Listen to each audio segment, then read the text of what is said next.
মুসলিম শরীফের 1054 নম্বর হাদিস, রাসূল পাক সাল্লাল্লাহু আলাইহি ওয়াসাল্লাম বলেন, ফুদ্দিলতু আলাল আমবিয়া বিসিদ্দিন, আমার মর্যাদা অন্যান্য নবীদের চেয়ে 6 দিক থেকে অনেক বেশি।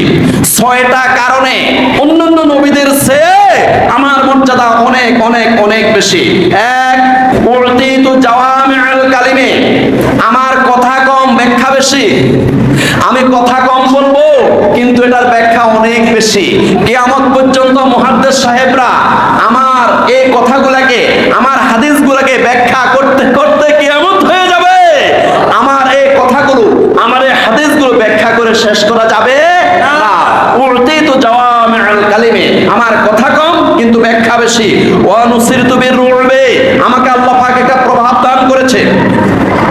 আমাকে এমন প্রভাব দান করেছে, কোন কাফের মুশরিক যখন আমার সাথে বেয়াদবি করতে আসে, তখন আমি যদি তার দিকে এক দৃষ্টিতে যদি তাকাই থাকি, সে ডরে ভয়ে হজম হয়ে যাবে। সুবহানাল্লাহ। নুসিরতু বিররুবি, আল্লাহ পাক আমাকে এরকম একটা প্রভাব দান করেছেন। ওয়া উহিল্লাত লিয়াল গনাইমু, শুধুমাত্র আমার জন্যই গনিমতের মাল হালাল করা হয়েছে। ওয়া জুইলাত লিয়াল আরদু মাসজিদান ওয়া তাহুরান, আমার জন্য, আমার উম্মতের জন্য সমগ্র পৃথিবীটা আল্লাহ পাক মসজিদ বানিয়ে দিয়েছেন, পবিত্র করে দিয়েছেন।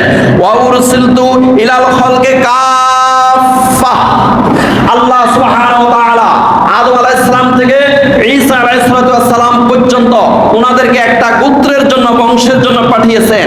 আর আমাকে সমগ্র বিশ্ব জগতের সকল মানুষের জন্য নবী হিসেবে পাঠিয়েছেন। সুবহানাল্লাহ। ওয়া খুতিমা বিয়ান নাবিয়্যুন, আর আমার মাধ্যমে নবুয়তের দরজা বন্ধ হয়ে গেছে। আমার পরে আর কোনো নবী আসবে না। যারা দাবি করবে তারা কাফের। জোরে বলেন, যারা দাবি করবে তারা কি?